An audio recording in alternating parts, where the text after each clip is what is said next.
ஜெபம் செய்வோம். அன்பும் இரக்கமுள்ள பரலோக பிதாவே, மனமகிழ்ச்சியான அந்த வேலைக்காக நன்றியோடு ஸ்தோத்திரிக்கிறோம். நாங்கள் நிற்பதும் நிர்மலமாக இருப்பதும் கர்த்தருடைய கிருபையே, உடைய இரக்கங்களுக்கு முடிவில்லை. அவை காலை தோறும் புதிதாக இருக்கிறதுக்காக நன்றியோடு ஸ்தோத்திரிக்கிறோம். அங்குமிங்கும் நோய்களும் வியாதிகளும் பலவீனங்களும் பரவி வந்தாலும் எங்களுக்கு அடைக்கலும் பலனும் ஆபத்து காலத்தில் அனுகூலமான துணையாக இருக்கிறீர். அதற்காக ஸ்தோத்திரம். கணவன், மனைவி, பிள்ளைகள், பெற்றோர்கள், உடன்பிறப்புகள், அவர் பிள்ளைகள், எங்கள் வேலை, ஊழியம், எங்களுடைய தேவைகள், எங்களுடைய பொருளாதாரம், சமூகம், சமயம், இந்தியா, தமிழகம், உலகம், தேசம் அனைத்தையும் காக்கிறவர் நீர். நீர் பெரியவர் அப்பா. நீ சகலத்தையும் செய்ய வல்லவர். நீ செய்ய நினைத்தது ஒருபோதும் தடைப்படாது. உங்களுடைய உத்தரவு இல்லாமல் இங்கே ஒரு அணுவும் அசையாது. அப்படி நடத்துகிற என் தேவன் எங்களையும் நடத்துகிறீர். உமக்கு ஸ்தோத்திரம். பலவிதமான பிரச்சனைகளில் இருந்து அவர்களுக்கு நீர் இந்த நாளிலே விடுதலை கொடுத்திருக்கிறீர். உமக்கு நன்றி செலுத்துகிறோம். நல்ல சுக செய்திகளை கேட்டிருக்கிறாங்க. அதற்காக ஸ்தோத்தரிக்கிறோம் ஆண்டவரே. விடாய்த்தவனுக்கு ஏற்ற நல்ல செய்தி வந்திருக்கிறதுக்காக நன்றியோடு ஸ்தோத்தரிக்கிறோம். பலருடைய சரீரத்திலே பாடுகளை நீக்கி, வியாதிகளை நீக்கி, பலவினைகளை நீக்கி, தழும்புகளால் குணமடைய செய்திருக்கிறீர். உமக்கு நன்றி செலுத்துகிறோம். திருமண காரியங்கள் ஒழுங்கானதுக்காக உமக்கு ஸ்தோத்திரம் செலுத்துகிறோம். இந்த நாளிலும் கூட கர்த்தருடைய கிருபையின் கரம் எங்களோடு கூட இருக்கட்டும். இந்த கொஞ்ச நேரம் உடைய சமூகத்தில் இருந்து இந்த வேதத்தை நாங்கள் தியானிக்க போகிறோம். நீர் ஒருவர் மாத்திரம் மகிமைப்படுவீராக. இயேசுவின் நாமத்தில் ஜெபிக்கிறோம் நல்ல பிதாவே, ஆமென். அடைக்கலமே உமது அடிமை நானே, ஆர்ப்பரிப்பேனே அகமகிழ்ந்தே, கர்த்தர் நீ செய்த நன்மைகளையே நித்தம் நித்தம் நான் நினைப்பேனே. கர்த்தர் நீ செய்த நன்மைகளையே நித்தம் நித்தம் நான் நினைப்பேனே. அளவற்ற அன்பினால் நினைப்பவரே, எண்ணற்ற நன்மையால் நினைப்பவரே. அளவற்ற அன்பினால் நினைப்பவரே, எண்ணற்ற நன்மையால் நிறைப்பவரே. மாசிலாத நேசரே, மகிமை பிரதாபா, பாசத்தாலும் பாதம் பட்டிடுவேனே.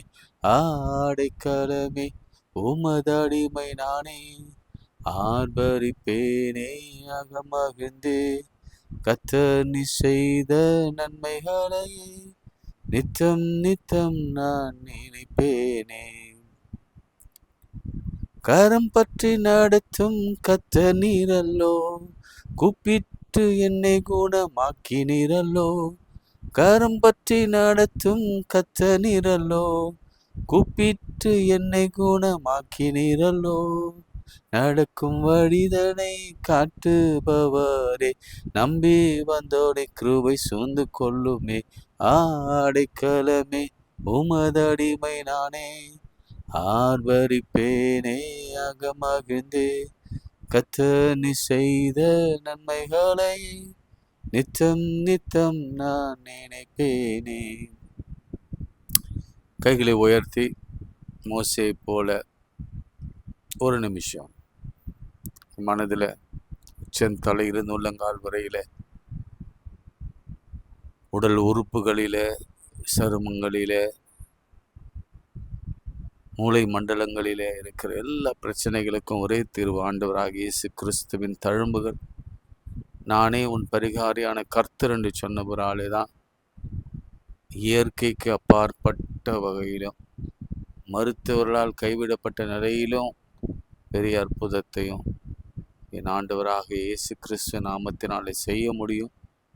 அவருடைய வல்லமையினாலே நம்மை குணமாக்க முடியும் என்று நம்புகிறவங்க மாத்திர கைகளை உயர்த்தி, ஆண்டவரே, இந்த பிளட் ப்ரெஷர், இந்த சுகர், இந்த டயபெட்டிக், இந்த கொலஸ்ட்ரால், எல்லா சத்துருக்கள், எதிராளிகள், எங்கள் விரோதிக்கிறவர்கள், என்மேல் வீண் பழி சுமத்துகிறவர்கள், இயேசுவின் நாமத்திலே நியாயம் விசாரிக்கப்பட வேணும்.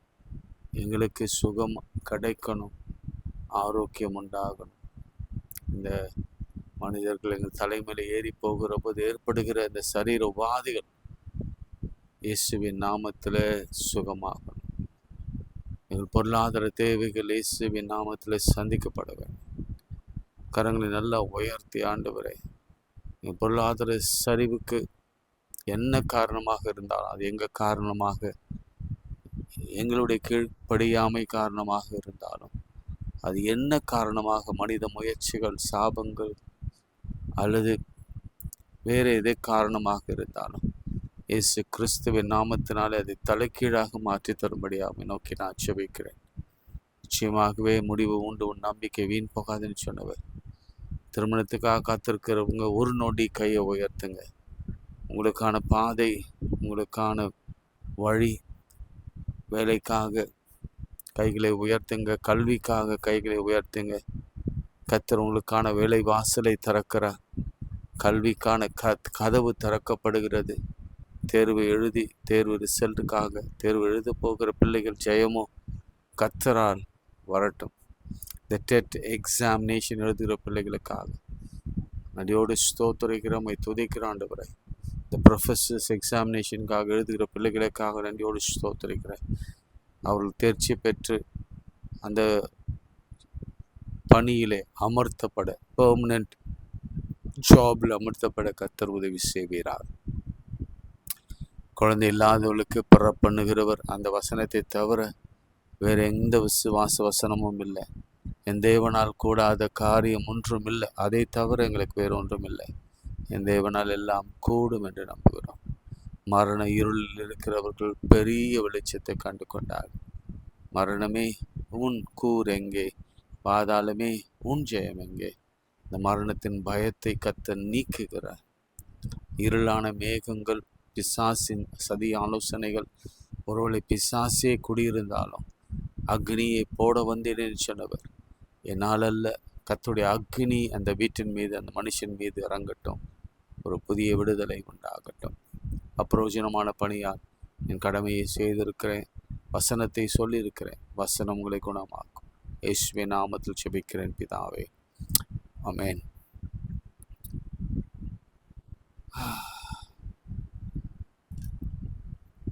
ரெண்டு வசனங்களை நாம் வாசிக்கலாம். எரேமியா 31 அதிகாரம் அதனுடைய 16 வசனம், 31:16. இன்றைக்கு கர்த்தர் கொடுக்கிற வாக்குத்தத்தம் நல்லா கவனிங்க, தெளிவாக கவனித்துக் கொள்ளுங்க. நீ அழாதபடிக்கு உன் சத்தத்தை அடக்கி. நேற்று என் ஆண்டவர் இயேசு கிறிஸ்து நான் என் ஊருக்கு அவர் போகும்பொழுது, நேற்றைய முன்தினம் நான் பேசினேன் நினைக்கிறேன், அழுது கொண்டிருந்த அந்த விதவையை பார்த்து என் ஆண்டவர் சொன்ன வார்த்தை அழாதே என்றார். இன்றைக்கும் அவர்கள் அழலாம், அழாமல் இருக்கலாம், அடக்கி வைத்து கொண்டிருக்கலாம், உள்ளத்தில் ஒரு பாரம் இருக்கலாம், மனதில் ஒரு சஞ்சலம் இருக்கலாம், வருத்தம் இருக்கலாம். வசனம் சொல்லுகிறது, இதை நான் சொல்லிதான் ஆக வேணும். அழ ஒரு காலம் உண்டு, நகைக்க ஒரு காலம் உண்டு. ஏன்னா அழ ஒரு காலத்தில் நாம் இருக்கிறோம். எனவே ஆண்டவர் சொல்லுகிறார், நீர் அழாதபடிக்கு உன் சத்தத்தை அடக்கி, நீர் கண்ணீர் விடாதபடிக்கு உன் கண்களை காத்துக்கொள் என்று கர்த்தர் சொல்லுகிறார். உன் கிரியைக்கு பலன் உண்டு என்று கர்த்தர் சொல்லுகிறார். அவர்கள் சத்துருக்களின் தேசத்திலே திரும்ப வர பண்ணுவார். உன் முடிவை பற்றி உனக்கு நம்பிக்கை உண்டு. உன் பிள்ளைகள் தேசத்தில் திரும்பி வருவார்கள் என்று கர்த்தர் சொல்லுகிறார். ஆமென். ஏசாயா 30 அதிகாரத்தில்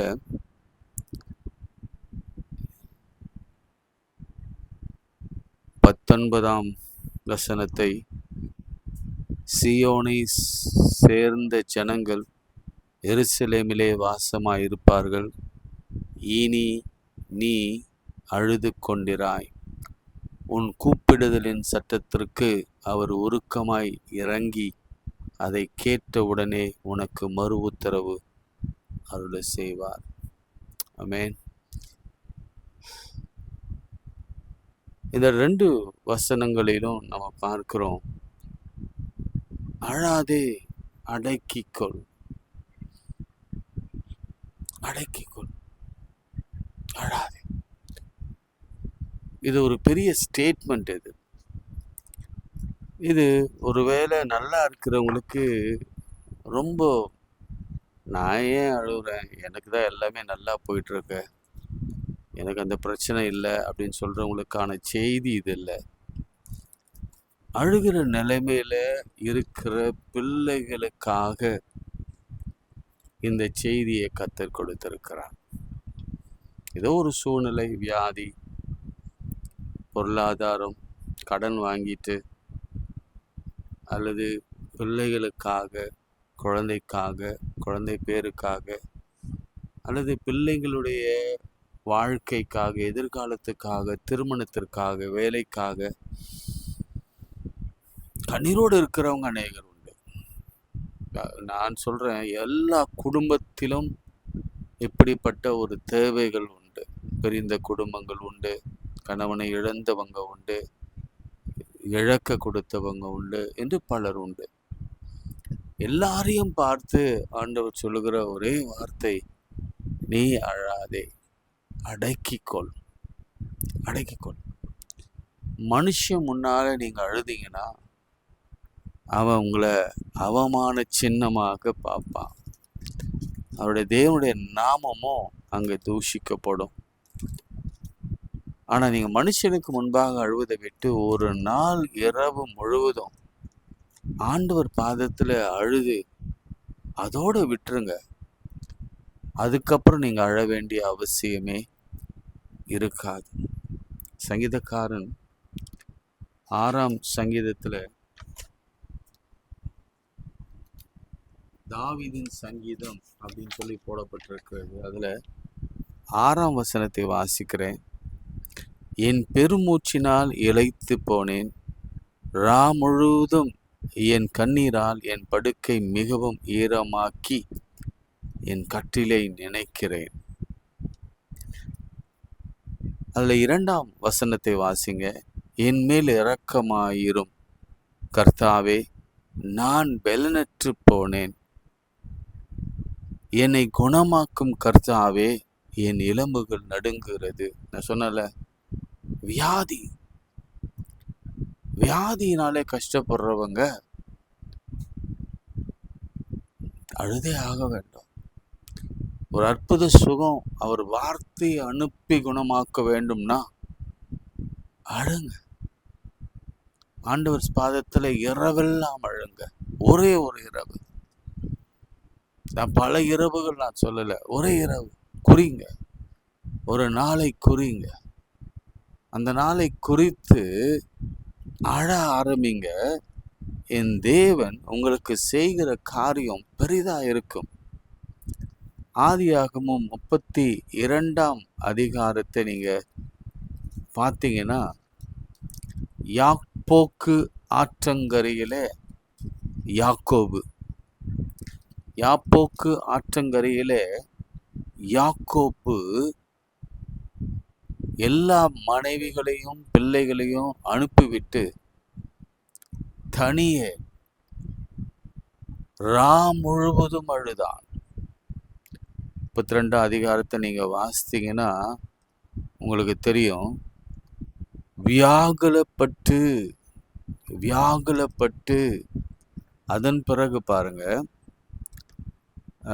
யாக்கோபு பிந்து தனித்திருந்தான். அப்போது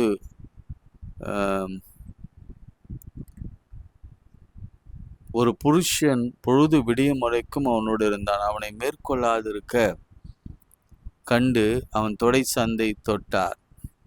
அவன் போராடி ஜெபித்தான். எதுக்காக திரும்ப ஜெபித்தான்?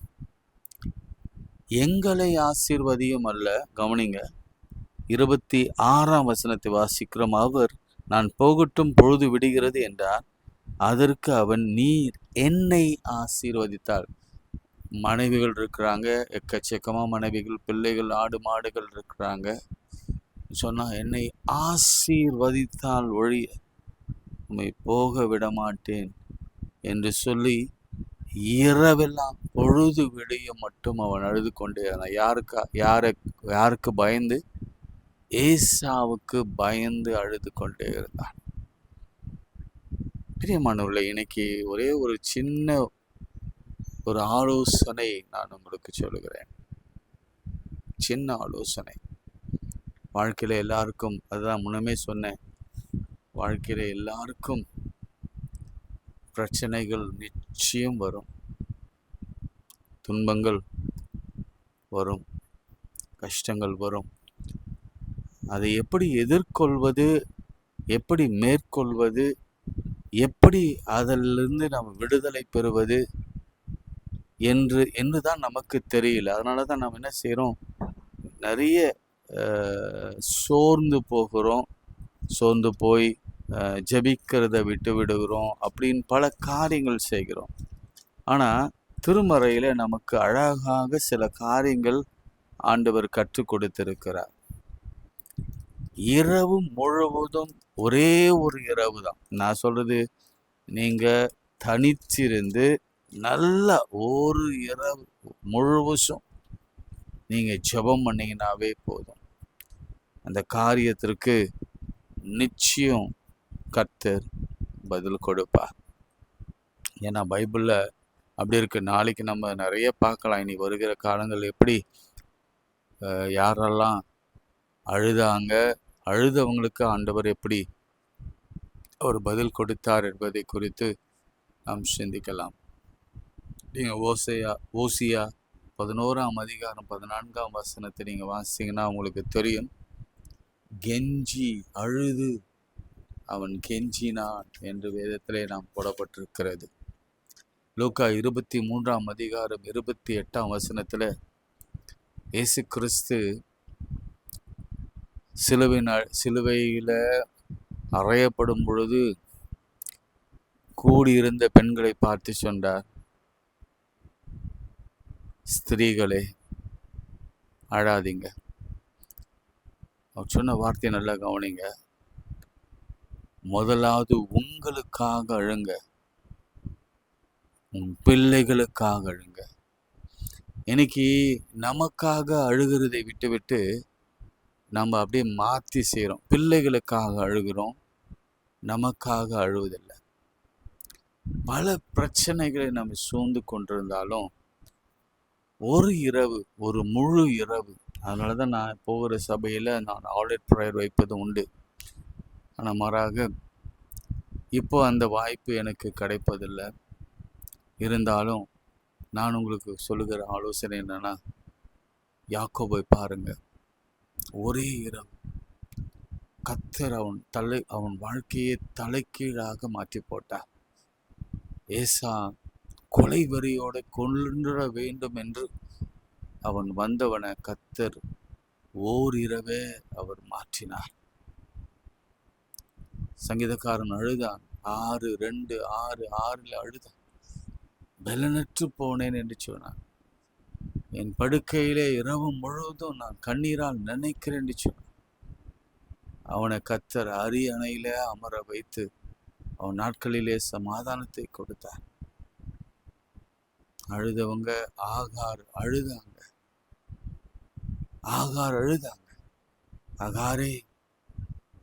ஆகாரே ஏன் அழுகிறார்?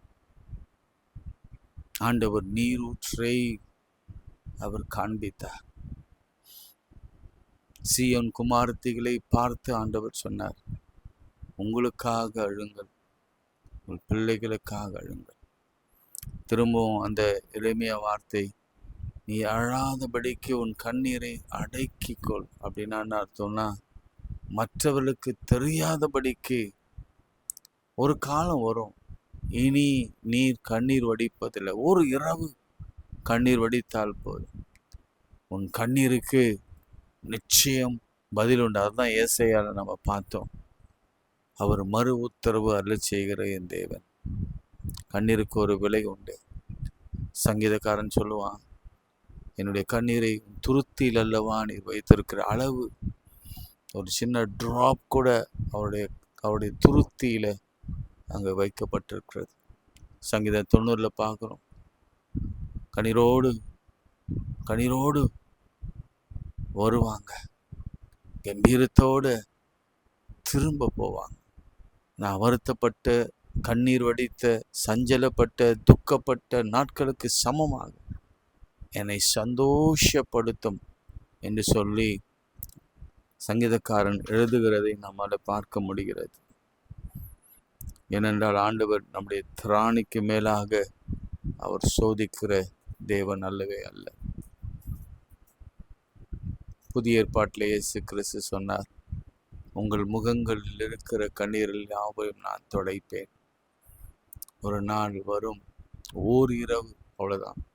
அடுத்த நாள் உங்கள் கண்ணீருக்கான எல்லா பதிலும் கொடுக்கப்படும். அது பொருளாதாரமாக இருக்கலாம், கடனாக இருக்கலாம், உங்கள் சத்துருக்களாக இருக்கலாம், அது திருமணமாகலை என்று இருக்கலாம், வேலை இல்லை என்று இருக்கலாம், உங்கள் பிள்ளைகளுக்காக இருக்கலாம், குழந்தைக்காக இருக்கலாம், எதுவாக இருந்தாலும் உன் கண்ணீருக்கு ஒரு விலை உண்டு.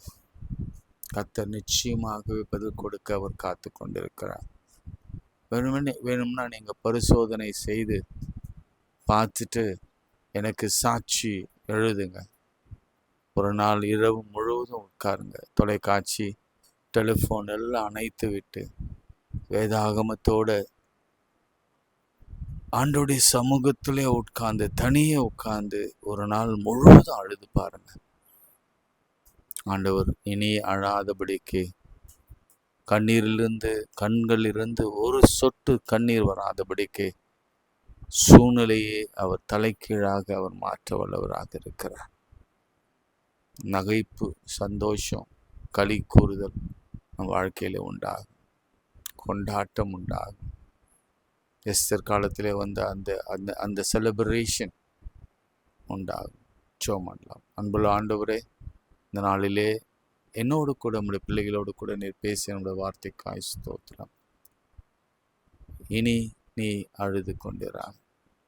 இந்த வார்த்தையின்படியே நாங்கள் ஒரு நாள் அழுது அதனுடைய நிறைவில் பெரிய அதிசயத்தை காணும்படியான கிருபையை தாரும். ஆகார் அழுத பொழுது பதில் கிடைத்தது. யாக்கோபு அழுத பொழுது கர்த்தர் அவனையும் அவன் குடும்பத்தாரையும் ஆசீர்வதித்தார். தாவீது அழுத பொழுது கர்த்தர் அவன் அழுகையின் பள்ளத்தாக்கை கர்த்தர் மாற்றினார். அப்படி எங்கள் வாழ்க்கையை மாற்றுங்க. இயேசுவின் நாமத்தில் ஜெபிக்கிறோம் நல்ல பிதாவே, ஆமென். நமது ஆண்டவராகிய இயேசு கிறிஸ்துவின் கிருபை, பிதாவாகி தேவனுடைய அன்பு, பரிசுத்த ஆவியின் ஐக்கியம் அனைவரோடு மீண்டும் மீண்டும் சதாகாலம் நிலைத்திருப்பதாக. ஆமென். பிரியமானவர்களே, மீண்டும் மீண்டும் இந்த ரிக்வெஸ்டாக ஷேர் பண்ணுங்கள். உங்கள் ப்ராட்காஸ்ட் உங்ககிட்ட இருக்கும்னா, குரூப்ஸ் இருக்கும்னா அந்த குரூப்ஸில் போட்டு விடுங்க. இந்த வசனங்கள் அவங்களுக்கிட்ட போய் சேரட்டும், அந்த தாட்ஸ் போய் சேரட்டும். ஏன்னா எத்தனையோ பேர் அழுதுன்னு இருக்கிறாங்க. அவங்களுக்கெல்லாம் அழுகையை கர்த்தர் களிப்பாக மாற்றுவார் என்ற ஒரு செய்தியை அவங்களுக்கு போய் சேரட்டும். தொடர்ந்து இந்த காலை ஊழியத்துக்காக ஜெபம் பண்ணுங்க. உங்கள் ஆதரவை தாங்க. கர்த்தர் உங்களை ஆசீர்வதிப்பார். ஆமென். God bless you.